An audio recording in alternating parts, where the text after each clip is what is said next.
Di video kali ini, gue akan bahas 3 prinsip untuk membangun yang namanya kekayaan.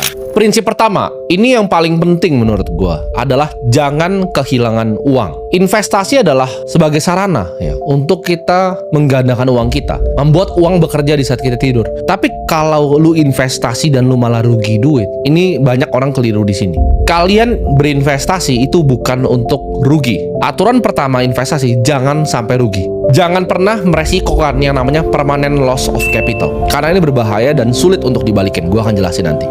Jangan pernah ngejar spekulasi cuman karena teman bilang, kalian lagi mabok, ada teman cerita, oh ini ada saham A bagus, oh ini ada kripto B bagus, oh ini ada investasi C, ada titip dana di D. Jangan karena tergiur, lu nggak tahu apa yang lu beli, lalu lu mengalami kerugian dalam investasi lu. Jangan pernah tergiur ya dengan cara cepat. Gue kan selalu cerita ya, sebagai manusia itu kalian harus bisa bilang yang namanya enggak ke opportunity, ke orang ngajak ketemu. Investasi pun sama. Gue lebih banyak di hidup gue bilang enggak ke investasi. Misalnya kemarin, ya, bahkan pagi ini ada deal yang datang. Teman gue bilang dia banyak opportunity di consumer. Ya nanti gue lihat tuh. Tapi kemungkinan gue akan bilang enggak.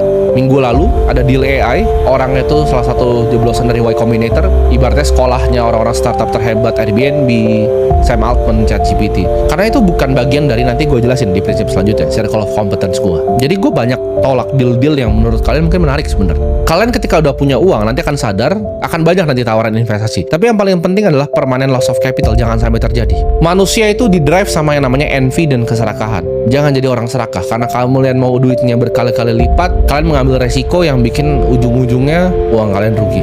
Contoh ya, lu menginvestasi ke hal yang lu nggak ngerti. Misalnya 100 juta rupiah. 100 juta rupiah itu hilang 50%. Let's say lu invest di A ini dari lu taruh 100 juta jadi 50 juta. Itu turun berapa persentasenya? Kalian bisa hitung dengan cepat, 50%. Tapi untuk balikin A tadi dari 50 juta ini ya ke 100 juta, itu butuh naik 100%. Ini matematika yang banyak orang nggak paham. Turun tuh 50%, naik tuh harus 100%. Sekarang gue pengen kasih kalian tebak-tebakan sedikit. Kalian tahu nggak kalau turunnya 60%? Ya, misalnya jadi 40 juta. Itu harus naik berapa untuk balik lagi? Seperti modal semula. Jawabannya harus naik 150%. Kita ambil yang lebih ekstrim. 100 juta tadi taruh di C.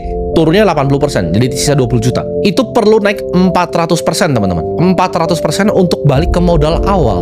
Ini yang bikin banyak orang meledak. Jadi aturan pertama dari investasi, jangan pernah rugi. Ada, gue membuat kesalahan dalam 10 tahun gue berinvestasi, banyak kesalahan yang gue lakukan. Tapi tidak ada kesalahan signifikan yang membuat gue permanent loss of capital. Gue kalau gue gatel, gue mau main sesuatu yang spekulasi, gue udah ada dana spekulasinya. Misalnya 1-2% dari portofolio ini gue pakai untuk memang berspekulasi, berjudi di market. Opportunity yang aneh-aneh gue coba gue ambil. Options derivatif yang unik-unik gue ambil. Tapi itu tidak pernah akan meresikokan permanent loss of capital di